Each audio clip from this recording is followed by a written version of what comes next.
बिस्मिल्लाहिर्रहमानिर्रहीम, अस्सलामु अलैकुम वरहमतुल्लाहि वबरकातुहू। मैं आप तमामी अहबाब को खुशामदीद कहता हूँ अपने यूट्यूब चैनल हाशमी इंस्टीट्यूट में। आज का जो मेरा टॉपिक है वो मैनेजमेंट से रिलेटेड है, बहुत इंपॉर्टेंट टॉपिक है। आइए चलते हैं टॉपिक की तरफ। आज का टॉपिक है ऑर्गेनाइजिंग।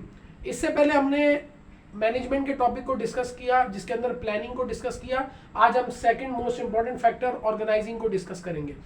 ऑर्गेनाइजिंग हमसे कहता है कि it's a function of management, ये एक फंक्शन है मैनेजमेंट का, that involves developing an organisational structure, पहली बात, and allocating human resource to ensure achievement of goals. इसके अंदर तीन इंपॉर्टेंट फैक्टर्स बताए जा रहे हैं डेफिनेशन के अंदर कि मैनेजमेंट का ये एक प्रोसेस है ऑर्गेनाइजिंग, जिसके अंदर आप ऑर्गेनाइजेशनल स्ट्रक्चर को डिजाइन करते हैं, उसके बाद आप एलोकेट करते हैं ह्यूमन रिसोर्स, और क्यों ये सब चीजें क्यों करते हैं आप, ताकि गोल को अचीव कर सके। तो ये तो एक सिंपल सी डेफिनेशन थी ऑर्गेनाइजिंग की, जिसके अंदर हमें ये बताया जा रहा है कि सबसे पहले आपने ऑर्गेनाइजेशनल स्ट्रक्चर को डिजाइन करना है, उसके बाद आपने आइडेंटिफाई करना है ह्यूमन रिसोर्स कि आपको कितना ह्यूमन रिसोर्स चाहिए ताकि आप गोल को अचीव कर सके। गोल क्या होता है हर ऑर्गेनाइजेशन का?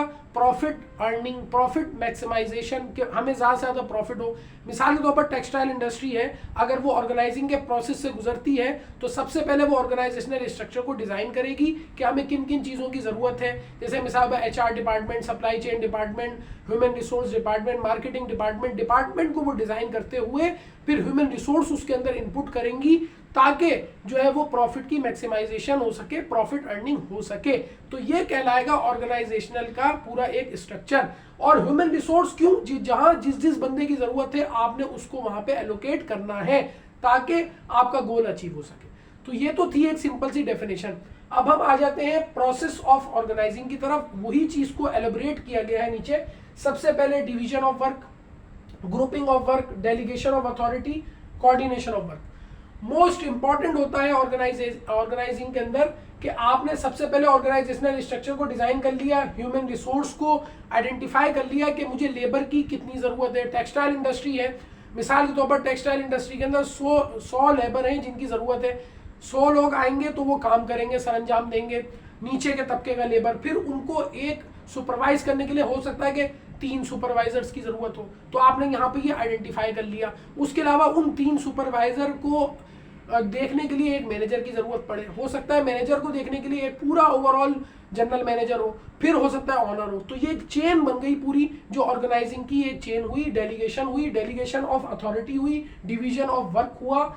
इसके अंदर सबसे पहले बताया जा रहा है डिवीजन ऑफ वर्क। अगर हम प्रोसेस ऑफ ऑर्गेनाइजिंग में आए, डिवीजन ऑफ वर्क का मतलब काम को तकसीम करना। मैनेजर अपने हिस्से का काम करेगा, लेबर अपने हिस्से का काम करेगी। तो ये ऑर्गेनाइजिंग का पहला फैक्टर है। सॉरी।